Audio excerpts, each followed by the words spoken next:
Hola, muy buenas tardes para todos. Bienvenidos a nuestros lunes de la salud. Como siempre, gracias por estar conectados a través de toda la programación de Campestre virtual. Para nosotros es un placer, un honor estar con ustedes compartiendo esta tarde. Como siempre, el agradecimiento a nuestra junta directiva, a su presidente Gonzalo José Oliveira, a nuestro gerente Rolando R. Rojas. Y hoy, lunes 14 de marzo, tenemos una conferencia pensada para nosotras, para las mujeres. Estaremos hablando del síndrome de ovarios poliquísticos y este tema tan interesante para nosotras las mujeres estará a cargo del doctor Rafael Alberto Camacho Mafla, quien ya lo tenemos aquí conectado con nosotros, que más adelantico vamos a tener la oportunidad de escucharlo. Por ahora les queremos compartir que él es especialista en ginecología y obstetricia, también en medicina reproductiva, expresidente de la Sociedad Vallecaucana de Ginecología y Obstetricia, expresidente de la Sociedad Colombiana de Fertilidad, profesor universitario y conferencista nacional e internacional. Así que gracias, doctor Rafael, por estar con nosotros en nuestros lunes de la salud. El agradecimiento también a la clínica Invanaco Grupo Quirón Salud, con quien tenemos esta alianza tan bonita que nos permite desarrollar esos temas interesantes para toda nuestra comunidad. Pero antes de darle paso al doctor Rafael, queremos contarles nuevamente cómo es el tema de la participación. Vamos a escuchar la conferencia de la mano del doctor y al finalizar tendremos el espacio para las preguntas. Ustedes las pueden hacer de diferentes formas. Una es a través del chat, escribiendo su pregunta, su inquietud. Otra es levantando la mano para poderles habilitar micrófono y cámara, o a través de la línea corporativa, que es en el número que a ustedes les puede llegar toda la información que tenemos en el Club Campestre para compartirles. Así que ahora sí, damos paso al doctor Rafael. Doctor, buenas tardes. Bienvenido a nuestros lunes de la salud, a Campestre Virtual. Muchas gracias, Lorena. Muchas gracias por la invitación. Bueno, aquí estamos para poder contribuir en algo en la salud de cada una de las personas que nos escuchen. Así es, doctor. Bueno, muchas gracias y damos inicio a la conferencia. Al finalizar abrimos el espacio para las preguntas y ya puede compartir pantalla. Ok, ¿estamos viendo la pantalla ahí? Sí, doctor, la estamos viendo. Ok, listo. Bueno, el tema que vamos a hablar hoy es lo que se conoce como PCO.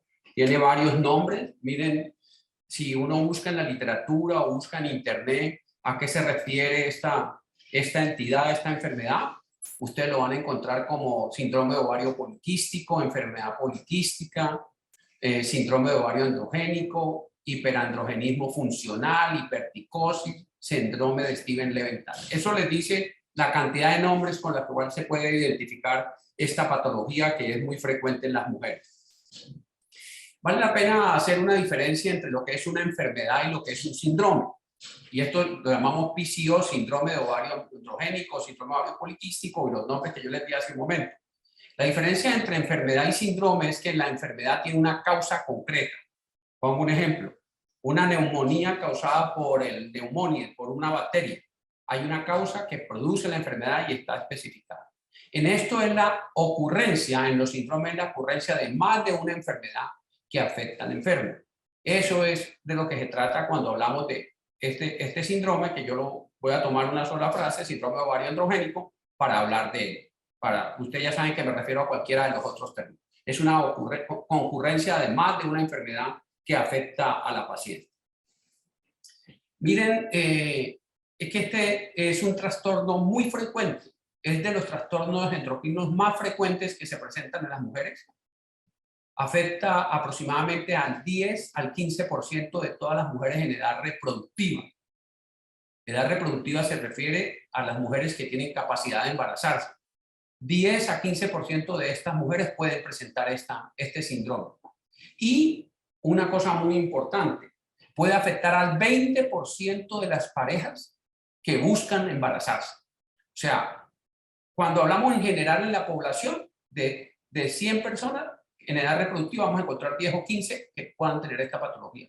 Pero cuando ya buscamos en las que están buscando embarazarse y que no lo han alcanzado, que tienen problemas de fertilidad, ya esto es mucho más frecuente y se presenta en alrededor de un 20%. ¿Por qué no es una enfermedad? Porque no hemos podido encontrar, la medicina no ha encontrado una causa específica. hemos encontrado posibilidades, asociaciones. Por ejemplo, hay una asociación muy relacionada con problemas genéticos que se heredan en la especie de la madre a las hijas y que pueden producir que sea mucho más probable la presentación de esta patología en ella. Pero también se ha encontrado que hay asociaciones con alteraciones en la hipófisis. La hipófisis es una glandulita que tenemos en el cerebro y esa se encarga de liberar una hormona que se llama LH, que tiene que ver con la ovulación.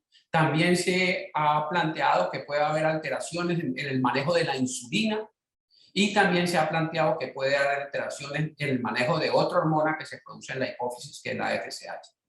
¿Qué es lo que quiero decirles con esta diapositiva? Que la causa exacta no se conoce, que sabemos que hay un componente genético, pero que hay una serie de cosas en la parte médica de las personas, y en este caso me refiero a las mujeres, que puede hacer que este síndrome se presente. Es un síndrome controversial, hay un componente genético, pero fuera de eso no tenemos nada más claro desde el punto de vista de la etiología, de la causa misma. Este síndrome se caracteriza por tres presentaciones, digamos, tres causas que nosotros las encontramos y que para poder hacer el diagnóstico tenemos que tener dos de ellas para poder decir que una persona tiene síndrome ovario androgénico o poliquistosis ovárica o cualquiera de estos síntomas. Uno, que la paciente tenga trastornos del periodo y nos referimos básicamente a que tenga atrasos. Esa es una de las características para poder sospechar que una persona tiene este síndrome. La segunda es que tenga signos de androgenización y puede tener también andrógenos altos en la sangre. ¿Cuáles son los signos de androgenización? Que la mujer tenga vello donde generalmente no tiene vello, o tenga vello más con una composición como lo tienen los hombres, que tenga vello encima de los labios, como si tuviera bigote, que tenga vello en la mandíbula, que tenga vello en el pecho, que tenga vello en diferentes partes que generalmente no los tiene, que la mujer tenga acné, que tenga caída del cabello, que tenga piel grasosa.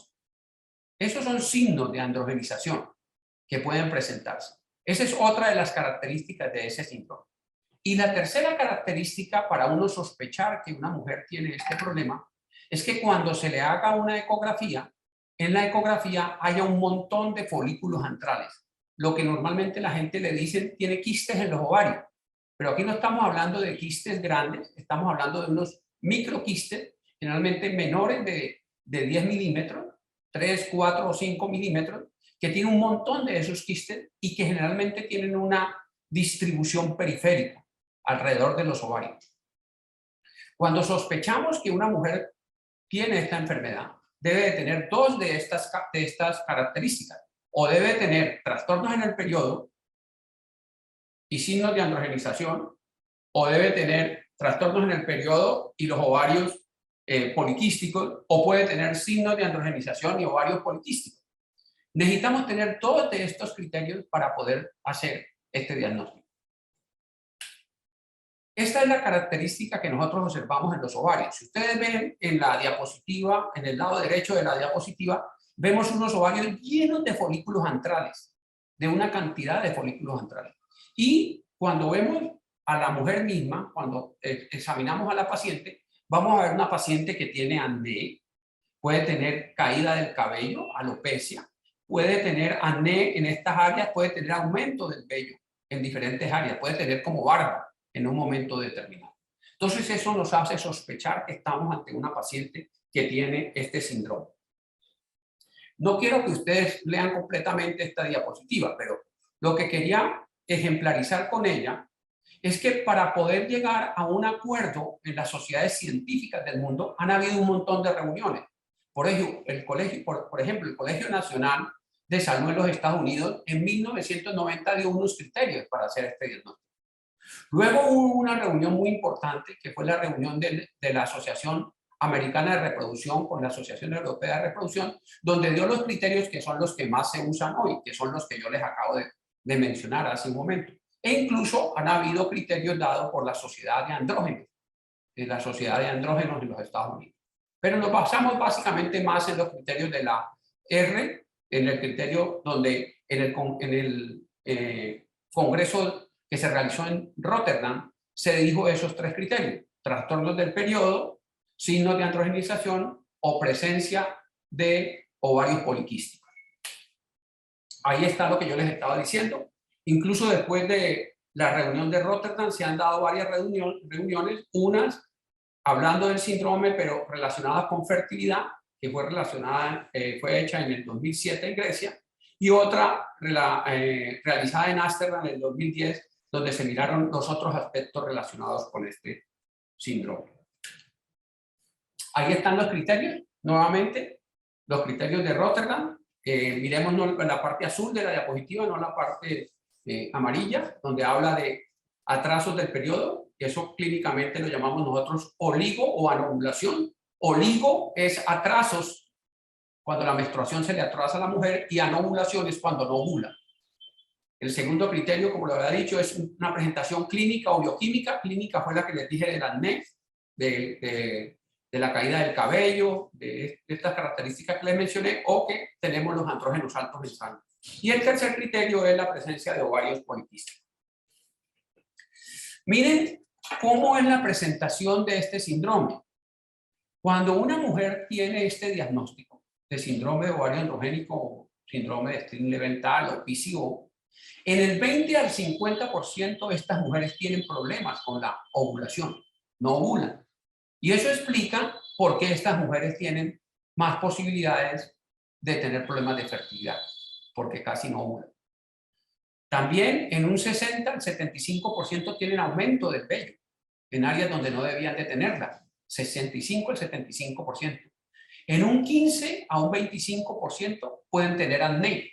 Y ustedes saben que en las niñas, especialmente en las mujeres en su adolescencia, es una de las patologías que más les incomoda, la presentación de acné en su cara.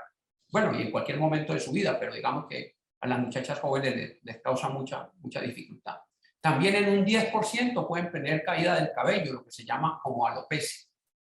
Pueden presentar en un 50% obesidad, o sea, ser obesas, y obesas a nivel visceral. Estamos hablando a nivel del abdomen. En un 50% de los casos, estas pacientes presentan eso. Pero también se puede asociar con resistencia a la insulina. Acuérdense que la insulina es una hormona que utilizamos para manejar las azúcares en el cuerpo. Y si hay resistencia a la insulina, todos los días vamos a necesitar más insulina para poder guardar las azúcares, y puede ser un paso previo a que más adelante se pueda llegar a un problema de diabetes.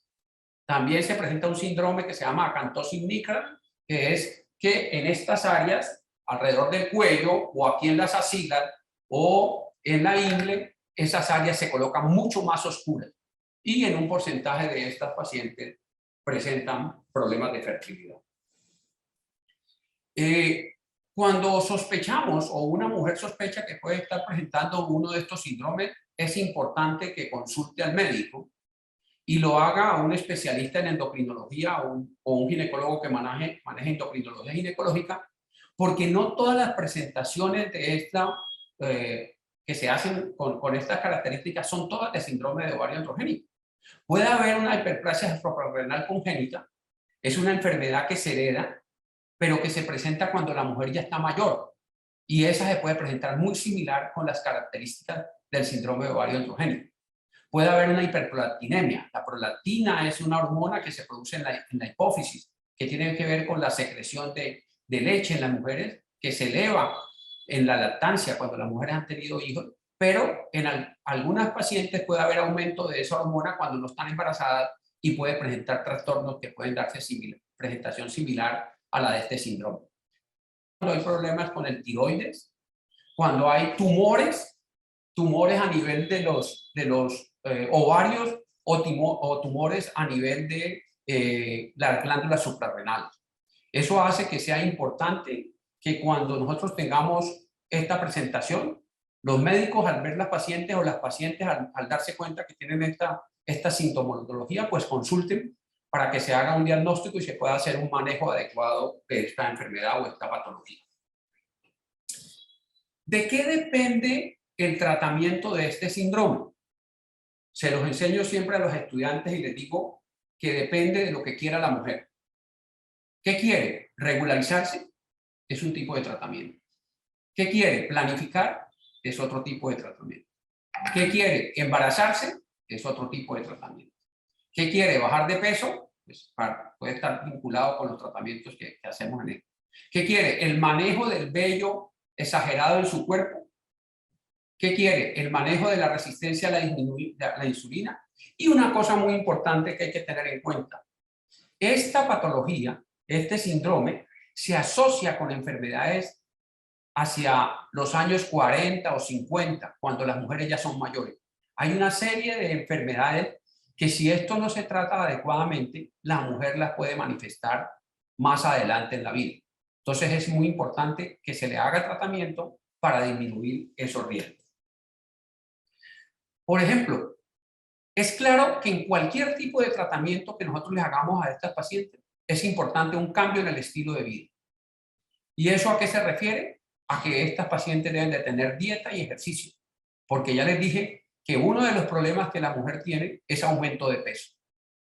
Entonces, es básico para cualquier tipo de tratamiento, para bajar de peso, para la resistencia a la insulina, para embarazarse, que la mujer tenga un cambio en su estilo de vida y esa esté basada básicamente en dieta y ejercicio y de acuerdo a lo que ella quiere, pues el manejo se orientará por parte del médico que la esté tratando.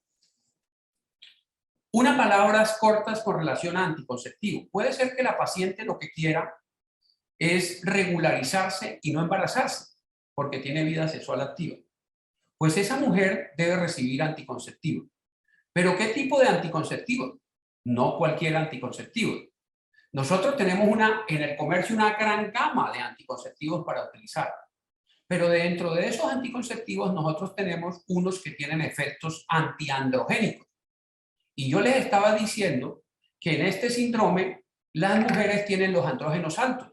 Esa es la razón por la cual hacen acné, por la cual hacen caída del cabello, por la cual tienen piel grasosa, por la cual tienen hirsutismo. Entonces el anticonceptivo que la mujer tiene que utilizar no es cualquiera, debe de ser un anticonceptivo que tenga efecto antiandrogénico. Dentro de todos los que hay en el comercio, hay unos que tienen mucho más efecto antiandrogénico que otros. Les voy a mencionar dos sustancias que tienen efecto antiandrogénico y que en estas mujeres son las ideales para utilizar cuando tienen este síndrome y quieren manejar este tipo de presentaciones del síndrome. Los que tienen ciproterona, es una hormona, es una sustancia, y las que tienen Dinogest. Hay el otro grupo de sustancias que ustedes ven ahí, los peridonas, clormazidona. En la medida que vamos bajando de derecha a izquierda, de ciproterona a gestodeno, es mayor efecto las que tienen ciproterona, los anticonceptivos, y menor efecto los que tienen, ahí no está, por ejemplo, los que tienen progesterona solo o levonorgestrel. Otra palabra en este síndrome con relación a infertilidad. Una de las características que tiene este síndrome, como las mujeres no ovulan, es que puedan tener dificultades para embarazarse. Entonces, en el manejo de eso, nosotros tenemos varias líneas de tratamiento. Tenemos unas líneas básicas en las cuales a la mujer les hacemos que pierdan peso y con la pérdida de peso de más o menos el 10% puede mejorar sus ciclos, pueden ovular y pueden llegar a embarazarse. Mire que solamente con la pérdida de peso. Pero también puede ser necesario que nosotros tengamos que utilizar medicaciones para inducir la ovulación, para hacer que las mujeres ovulen. Y tenemos diferentes, unas medicaciones que son orales, donde está el clomifeno, la metformina, el letrozole. Tenemos algunas medicaciones que son inyectables, que son gonadotropina, que son hormonas que se inyectan a la mujer. Puede requerir incluso alguna cirugía que se llama drilling ovárico, que es como hacerle unos huequitos a los ovarios para quitarle carga androgénica y que la mujer ovule. Y en un pequeño porcentaje de pacientes que no logramos que se embaracen con algunos de los tratamientos previos que yo les he mencionado, podría ser requerido que estas mujeres se lleven a fertilización in vitro, lo que comúnmente la gente conoce como bebé probeta. ¿Qué es lo que nosotros hacemos en estos casos más severos? Es que le damos medicación, hormonas a las mujeres para que produzcan óvulos. Una vez los óvulos crecen, más o menos después de 10 días de recibir medicación, llevamos la mujer a cirugía, a través de la vagina y guiados por ecografía sacamos los óvulos. Esos óvulos los fertilizamos en el laboratorio y una vez tenemos los embriones que empiezan a crecer, más o menos al tercero o al quinto día podemos transferirle ese embrión al útero de la mujer que se quiere embarazar. Pero esos son los casos menores, porque la mayoría de las pacientes que tienen este síndrome pueden responder o a la pérdida de peso o al manejo con medicaciones orales. Lo dije hace también un momento, lo repito ahí, estas pacientes pueden tener en un 70-80% que no ovulan y eso es lo que se llama anovulación y les produce infertilidad. La otra característica de estas pacientes es que como se suben de peso, necesitan bajar de peso, porque es una de las características que se presentan en ese síndrome. Y la forma de manejar esto es con dieta, ejercicio, y tenemos una serie de medicaciones para utilizar. Entre esas una que se llama metformina, que se utiliza en pacientes diabéticos, pero en estas pacientes también se puede llegar a utilizar y la utilizamos frecuentemente. Ocasionalmente, estas pacientes cuando ya tienen un sobrepeso muy marcado, y generalmente estamos hablando que tienen un índice de masa corporal mayor de 40. Les explico qué es índice de masa corporal. Nosotros tenemos una relación que hacemos entre altura y peso, y para estar normal, esa relación tiene que estar entre 18 y 25. Si una persona está por debajo de 18, está desnutrida. Si está por encima de 25 a 30, está en sobrepeso. Y si está por encima de 30, está en obesidad. Si la paciente que tiene este síndrome tiene una obesidad mórbida, quiere decir mórbida es que es muy pesada, generalmente por encima de 40, la sola obesidad le puede producir enfermedades ahí, enfermedades severas, enfermedades cardiovasculares, diabetes, hipertensión. Esas mujeres puede ser que no respondan a dieta, ejercicio y este tipo de tratamientos y puedan requerir que se lleven a cirugía. A las pacientes que de este síndrome que les molesta es básicamente el acné o el aumento del vello, que es más presentación como una presentación masculina, porque les dije que es la presentación de bigote, como de barba y ver pelos en el pecho, pelos en la espalda, pues para estas mujeres podemos utilizar, generalmente hacemos un manejo en conjunto entre la dermatóloga y el ginecólogo que maneja a esta paciente, en la cual ella le hace tratamiento tópico y nosotros utilizamos medicaciones como los anticonceptivos orales que les hablé, que tienen efectos antiandrogénicos y puede en un momento determinado requerirse la utilización de láser que lo hacen para manejar este aumento del vello. Las pacientes con resistencia a la insulina, pues que pueden llegar en un momento determinado a ser diabetes hacia el futuro, hacia el final de su vida, pues también se manejan con dieta, ejercicio, medicaciones, que son medicaciones para bajar la insulina y para bajar la glicemia en el cuerpo de estas pacientes.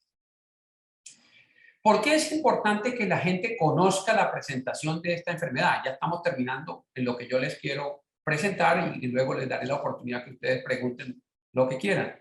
Porque miren que este síndrome se puede asociar con obesidad.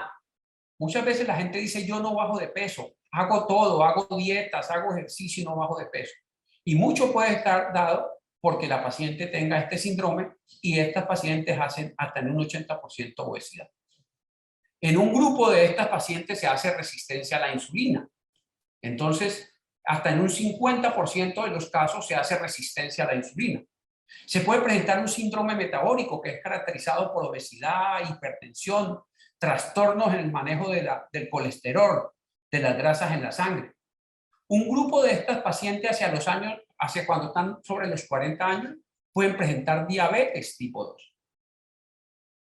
Miren, pueden volverse diabéticas por este síndrome, si no tienen un manejo adecuado y si no hacen las cosas que se deben de hacer en el tratamiento. Pueden presentar enfermedades cardiovasculares, especialmente hipertensión.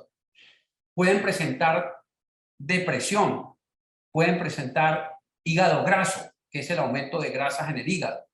Pueden presentarse una cosa que se llama esteatosis, una hepatitis no alcohólica, secundario a esto. Y se ha asociado este síndrome con mayor presentación de cáncer de endometrio. ¿Qué es el endometrio? El útero tiene 3 capas. El útero tiene 3 capas. Vamos a ver si lo puedo mostrar aquí. El útero tiene 3 capas. Tiene una capa externa, esta por fuera, que se llama serosa. Una parte que es el músculo,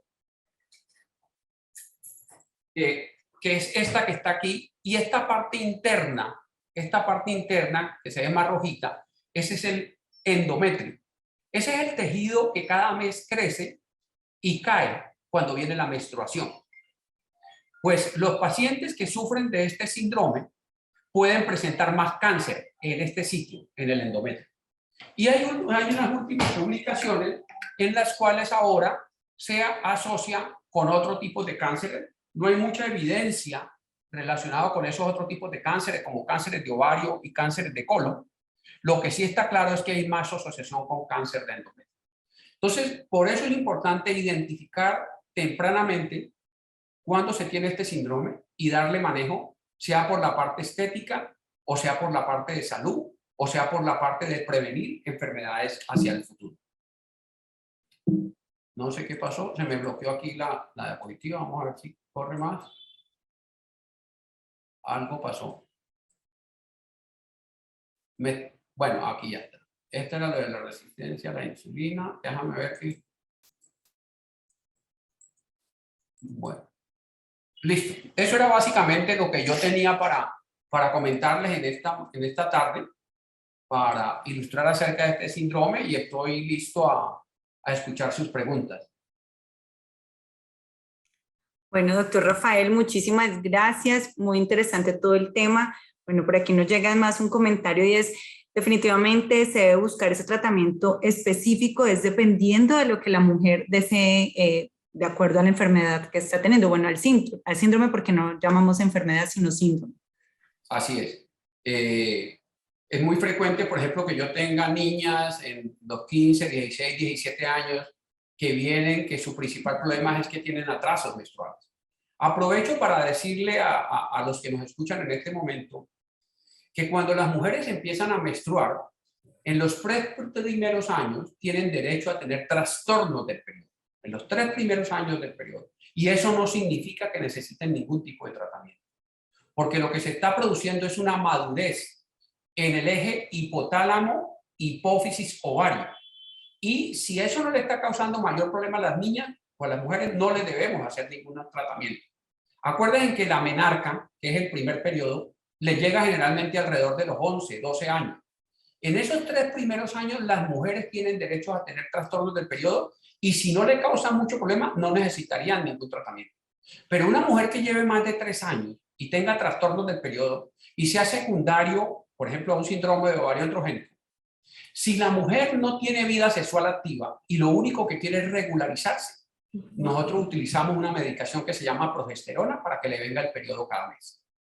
Pero si esa misma mujer quiere regularizarse, pero no quiere embarazarse, entonces utilizamos anticonceptivos que nos permiten las dos, regularizarla y al mismo tiempo protegerla de que se embarace. Bueno, doctor, muchas gracias. Por aquí nos llega otra pregunta que me gustaría que usted la revisara también. Tengo el síndrome y me recetaron ahí para que usted pueda ver la medicina. Mioinositol. Mioinositol. ¿Qué tan efectivo y recomendado es para esto? Bueno, el mioinositol es una medicación que funciona como un, es exagerado decir como un neurotransmisor, como una sustancia que ayuda en el funcionamiento de algunas enzimas que manejan en el síndrome. Está claro, para lo único que ahora hay algo de evidencia que puede ser útil la utilización del mioinositol es para los pacientes que tienen este síndrome. O sea que sí es de utilidad su utilización y también se le receta a algunas pacientes que tienen problemas con relación al embarazo para ayudarles a que puedan alcanzar el embarazo. Sí es de utilidad y se utiliza en este síndrome. Ok, por aquí otra pregunta es, no necesariamente una mujer que tiene el síndrome tiene que ser que no pueda tener hijos. No, no necesariamente. E incluso se pueden embarazar teniendo el síndrome. Lo que pasa es que 2 cosas dan. Acuerden que yo dije que tenía 3 características y una de las características es trastornos del periodo. Ella puede tener síndrome tiene los signos de androgenización, el vello, el hirsutismo, todo este tipo de cosas que le dije, y puede tener las imágenes ecográficas y no tener atrasos menstruales, puede ovular y puede embarazarse. Pero incluso las mujeres que sufren de anovulación, o sea, que no ovulan siempre, el problema con este síndrome es que las mujeres hacen frecuentemente ciclos donde no ovulan. Al no ovular siempre, pues en ese ciclo no se embaraza. Pero puede ser que en otro ciclo ovule y ahí logre embarazarse. Pero sí es mucho más frecuente que a nosotros nos lleguen pacientes que llevan años buscando embarazarse y no lo han alcanzado. Aprovecho para decirles otra cosa. Nosotros hablamos de infertilidad cuando una paciente lleva un año teniendo relaciones sexuales frecuentes sin planificar y que no se embaraza. Esa paciente clasifica como paciente infértil. ¿Por qué clasifica como paciente infértil? Porque nosotros ya sabemos que el 90% de las pacientes que no planifican, que tienen relaciones sexuales frecuentes y con ciclo regular y no se embarazan, esas pacientes en un 10%, que son las que no se han logrado embarazar, clasifican como infértil. Si nosotros esperáramos otro año en una paciente que lleva un año y no se ha embarazado, está en el 10%, esperamos otro año, un 5% se nos va a embarazar sin hacer nada.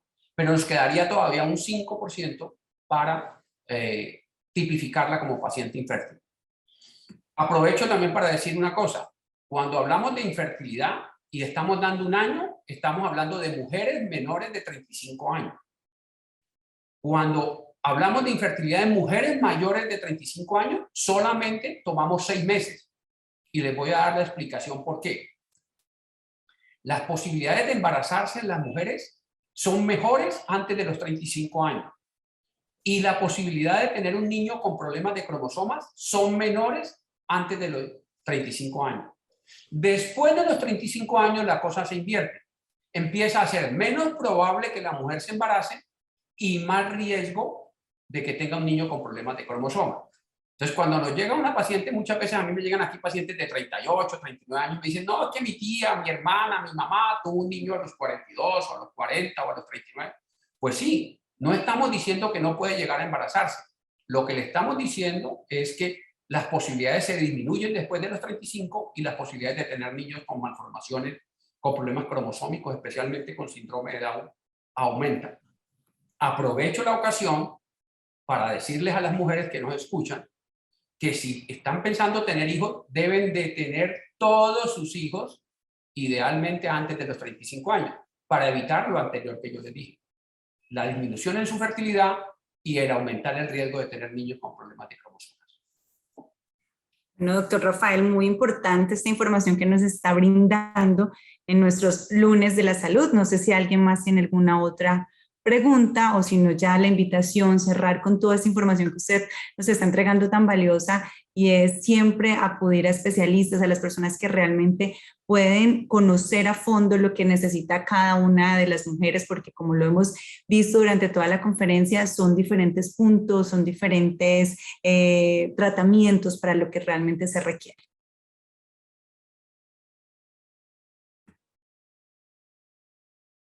Bueno, doctor Rafael, vemos que no hay más preguntas, así que le agradecemos mucho su participación esta tarde con un tema tan interesante para nosotras las mujeres. Lorena, muchas gracias y buena tarde para todos los que nos han acompañado. Muchas gracias por la invitación.